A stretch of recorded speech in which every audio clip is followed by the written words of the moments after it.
আসসালামু আলাইকুম viewers, welcome back to my channel. আজকের রেসিপিতে থাকছে রসগোল্লা বানানোর সহজ পদ্ধতি। 1 কাপ গুঁড়া দুধ দিয়ে 1 কেজি রসগোল্লা বানিয়ে দেখাবো।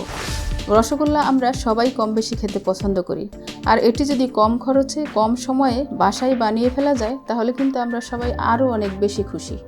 দর্শক, রেসিপি ভালো লাগলে অবশ্যই একটি লাইক দিবেন আর সাবস্ক্রাইব করে চ্যানেলটির সাথেই থাকবেন প্লিজ। চলুন তাহলে আর দেরি না করে রসগোল্লাগুলো বানিয়ে ফেলি।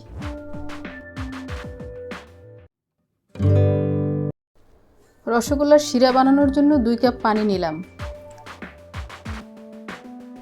1 কাপ চিনি দিয়ে দিলাম, 2টি এলাচ দিলাম। এলাচ 2টি ফাটিয়ে দিয়েছি যাতে সুগন্ধ বেরিয়ে আসে। এবারে চুলা ধরিয়ে দিলাম। চিনিটা গলে গিয়ে একটা বলক আসা পর্যন্ত অপেক্ষা করব। 1 টুকরো লেবুর রস দিয়ে দিলাম। একটা পাতলা শিরা হবে। শিরা তৈরি হয়ে গেছে। এবারে চুলা বন্ধ করে অন্য পাশে রেখে দিলাম। আরেকটি হাঁড়ি বসিয়ে দিলাম। দিয়ে দিচ্ছি 1.5 কাপ পরিমাণ পানি, সাথে দিচ্ছি 1 কাপ গুঁড়া দুধ। যে কোনো ব্র্যান্ডের গুঁড়া দুধ নেওয়া যাবে, চাইলে গরুর দুধ ঘন করেও নেওয়া যাবে।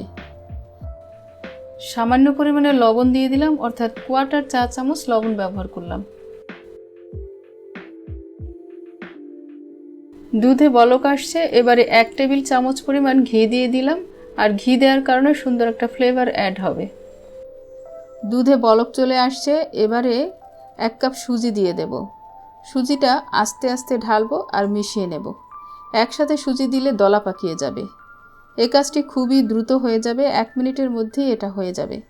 সুজিটা টেলে নেওয়ার দরকার নেই, কাঁচা সুজি ব্যবহার করতে হবে। একটা থালিতে ঢেলে নিলাম। হালকা গরম থাকা অবস্থায় হাতে সামান্য ঘি মাখিয়ে মথে নিতে হবে। 2-1 মিনিট মথে নিলেই হবে, খুব বেশি মথামতির দরকার নেই। এবারে পরিমাণ মতো সুজি নিয়ে হাতের তালুতে গোল করে রসগোল্লার আকৃতি বানিয়ে নেব।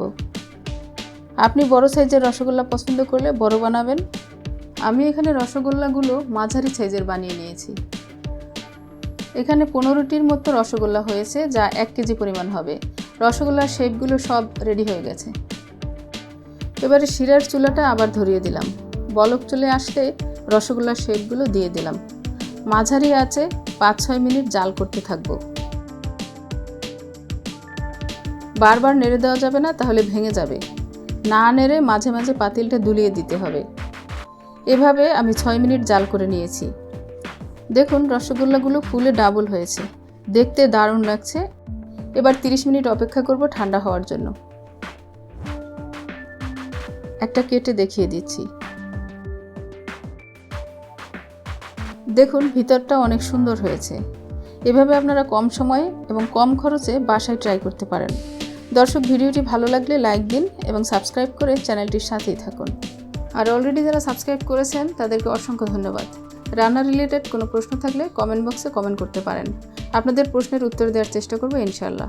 সুপ্রিয় দর্শক, ভালো খাবার খান, সুস্থ থাকুন। It good food, feel good. ভিডিওটি দেখার জন্য সবাইকে আন্তরিক ধন্যবাদ। শীঘ্রই দেখা হবে নতুন রেসিপি নিয়ে। আল্লাহ হাফেজ।